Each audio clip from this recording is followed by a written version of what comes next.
This is my build of my gargantuan spider approximately 6 years ago. That is the back of the spider with a 3/4 inch cross and two 3/4 inch pipes going forward and backwards and one 3/4 inch pipe going up.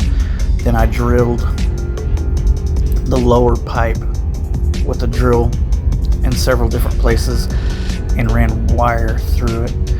And then I actually attached a 3/4 inch T onto my bench there so it would be able to support my project and be able to spin it inside that T. The only fitting that's actually glued is the 4-way cross right there in the middle. Then I started with chicken wire around the entire, from front to back, and started shaping it. So this is basically a sculpt mold here. You're not trying to get it perfect, but you want to get as close to the shape as you want. And then I took chicken wire and went from the sides to go ahead and close it on in and give it the shape. When you're working with chicken wire, once you get it attached in a couple of good spots, then the chicken wire can attach to itself. When you cut it with the tin snips, if you cut it at the twist area, you can fold the pieces over into themselves and they kind of lock in, especially for what we're trying to do here, because we're not trying to, like I said, we're only using this as a shape before we paper mache and spray foam to actually give it the final shape that it's going to take. So, long process. Like I said, just sit there and cut and shape. And of course, chicken wire is not going to be exactly how you want it to be, but what you can do is once you get it attached in a good spot where it's smoothed down, come back and cut at weird angles and fold it on top of itself, and basically almost like origami, get it to form the way you want it to form. As you can see here, I'm cutting it and then folding it over and just, like I said, and then tighten it up, boom, boom, boom. And then I cut it again because, like I said, it's wire, so it's not going to take the exact shape that you want, but you can cut it in several different places to basically, like I said, like origami, fold it to where you want it to go.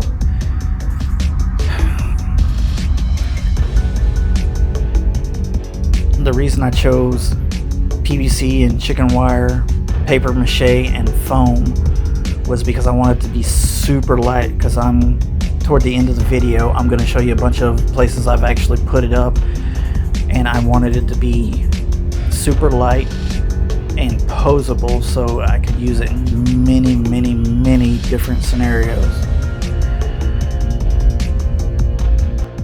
Unfortunately, this being as old as it is, and I'm just now trying to really get into YouTube, I did not record things like I should have.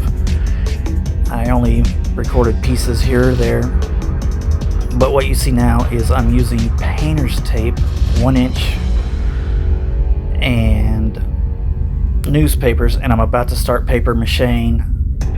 So what I'm doing is I took the tape to get it to originally attach to the chicken wire, and then once I get it attached enough with the tape, I'm taking just water and flour and a paintbrush, and then I will actually be painting the liquid paper mache flour onto the paper instead of dipping the paper into the paper mache liquid and then going.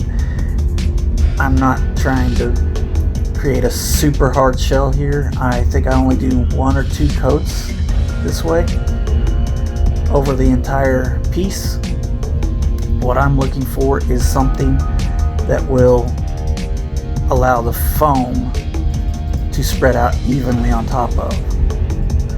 So as you can see, I'm taking a paintbrush and I'm painting it, And like I said, anywhere that it's super loose, I just take 1-inch painter's tape and attach it through to the paper and then through to the back side of the chicken wire.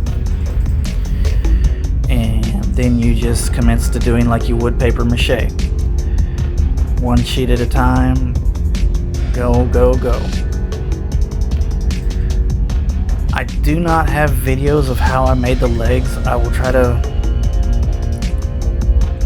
show you the leg.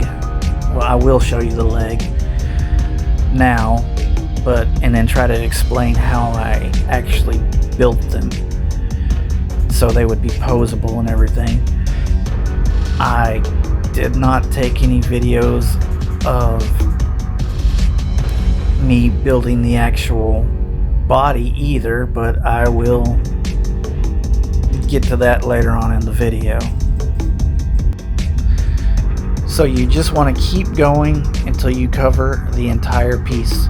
I said here pretty quick you're going to see why I did not glue that T-in to my bench there, because I will be able to actually spin the project and make it easier on myself. Instead of having to fight it underneath and everything, I can just spin the entire back side of that spider and just work like it was the top on every place, and it makes it so much easier.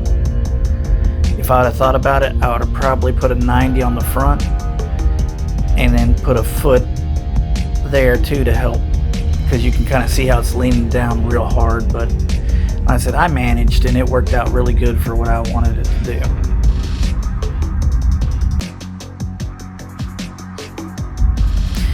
There you can see my super dangerous guard dogs. My two little wieners, Beatrice and Brownie. They're wanting to see what Dad was doing and getting underneath my feet. If you have any questions about the build, I will be more than willing to help explain. If you just give me the questions in the comment section, I will try to, like I said, I don't have pictures, but I will try to explain the best I possibly can to you if you have any questions on this. And you do not have to tape every piece of paper that goes on here. I mean, I don't know if you, for those that haven't done a lot of paper mache, and you can see right there how I was able to just rotate that to the top position. Once you get enough paper stuck to the project, then you can just start gluing the paper to the paper, and it makes it super simple. But being that it was chicken wire starting out is why I used the tape, just to make it easy on myself, and I did not want to try to fight it.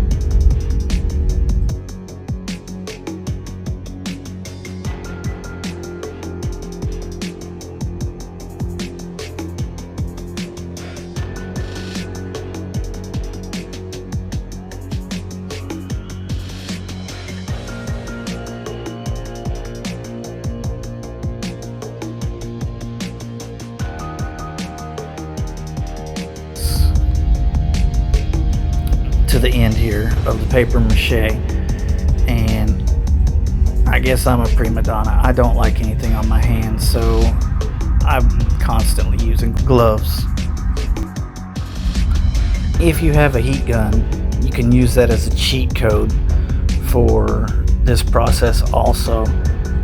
After you've got everything saturated down and shaped the way you want it, you can use the heat gun to actually dry the paper mache out and keep moving on pretty fast in this process.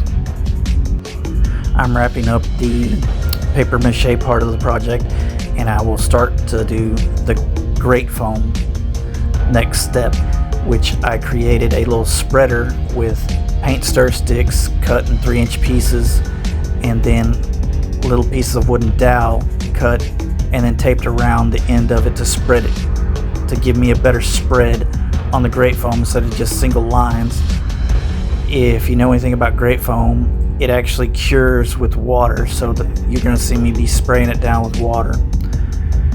I would like to thank this gentleman's that you're going to see the YouTube channel for.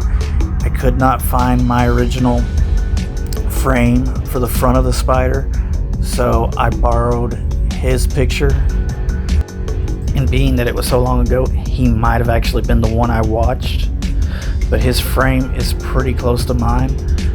The only difference is the front of mine and the back of mine I put in 3/4 inch tees for light and to attach the abdominal part of the spider, and then here at the blue lines you see is where I attached a 2x4 to drill through and attach all thread for a stand. If you look real close at the bottom, you can see the piece of 2x4, and then what I did was I took chicken wire and went around everything, and then tape and paper mache again to give the shape that I wanted to, and then took great foam on my hand and just wiped it all over everything. Once I got the legs in the position that I wanted them, I used 1-inch sheetrock screws to lock them into place. That way I could move them if I wanted to, just by undoing a screw, twisting the 45s, and then putting them back where I wanted them.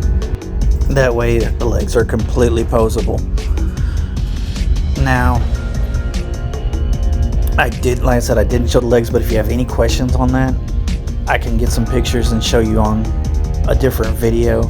Just leave some comments or questions and I will try to walk you through any of this that I've done. But then to make the final connection between the butt and the body, I used pantyhose material that I glued right there toward the back by his back legs, and then used Velcro to attach to his back. This is his first year. This is the second year that we made a spider selfie. This is his third year. We mounted him up on the wall, and that's the Home Depot spider you see there beside him. And then here's a little bit of him in black light that third year. And then finally, this is last year's that we had him up on a stump that's about 6 foot tall, and that's a full-size body wrapped up in spider web. And you can see in the video here that that's a 6-foot ladder, and like I said, the legs are completely posable to go in any position you want, and that's why I built them the way I did. And once again, if you have any questions or anything I can answer, I'll be more than willing to do so. Please like and subscribe, and I'll see you on the next one.